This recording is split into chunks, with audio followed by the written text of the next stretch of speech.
I just love this background, so I'm gonna do a video like this.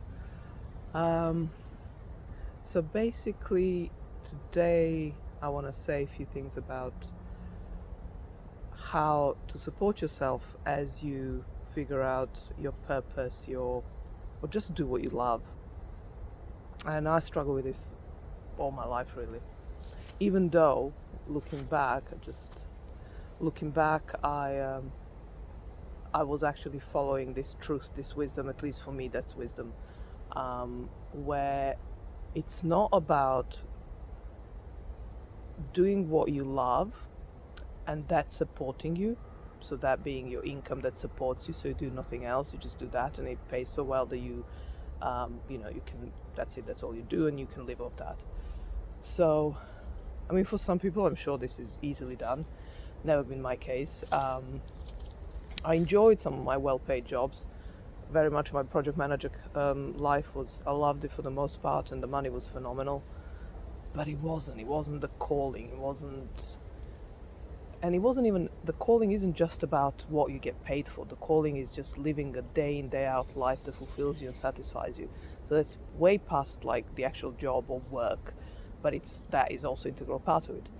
So every time I had those well-paid jobs that I kind of enjoyed, most of my work I've done for good money, I enjoyed. I mean, I couldn't have done it if I didn't enjoy it. Sorry, just looking for.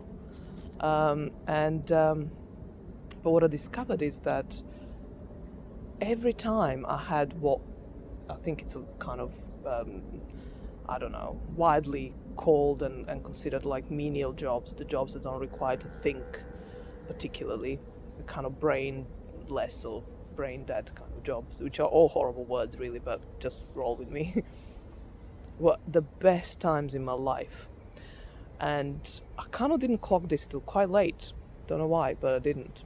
I mean, I could see that was the case, but I didn't figure out didn't clock what it was about it. But so I, what I figured out now, and particularly with my recent paid job, as in like a every day 9 to 5. Well, it wasn't 9 to 5; it was 10 to 6, but it doesn't matter.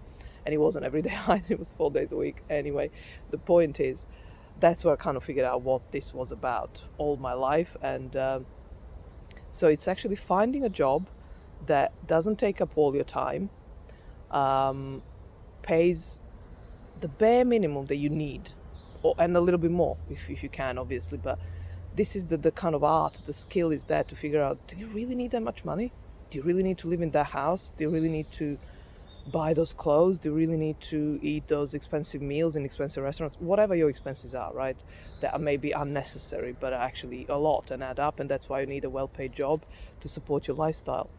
Which is, but if you, and that's great. But if you find yourself that, oh, but it's not, I hate my job, or what's my purpose? What am I supposed to be doing? You need to find a job that actually gives you, so it's a part-time job. You need to downsize. These are life-changing things, but somehow my life didn't require me to do this drastically. Just I was sort of set up in a way that made it easy. So that's my disclaimer here, but also my luck, if you like, or my good fortune.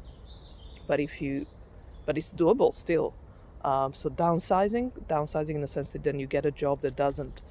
Okay, this is nicer. Okay, is it? Oh, I like it. Sorry. So the job that doesn't take up a lot of your energy, mental energy, emotional energy, any of the energy. So in my case, those were always bookshop jobs, and the latest one was retail. Like I was also, for me, it's important to be moving about, to be physically moving as opposed to just sitting in an office. So that was also plus in this retail job. I was non-stop up and down the shop floor. So those kind of things, figure out what it is for you. So you could be secretarial, just part-time, online, virtual assistant because you love sitting down, whatever your thing is. But my point is, find a job that supports your lifestyle, the lifestyle that is full of purpose and meaning. And purpose and meaning is in daily minutiae.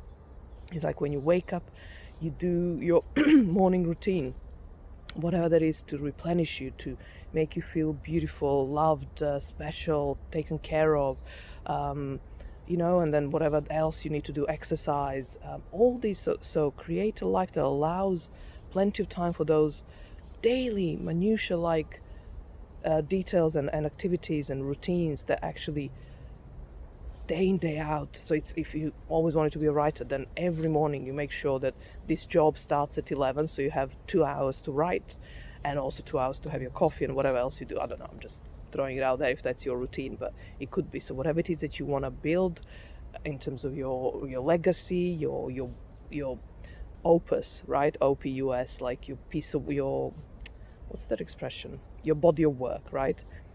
Just make sure, carve out day in day out time, but not at the end of an exhausting, soul-wrenching job that pays well but just leaves you with nothing.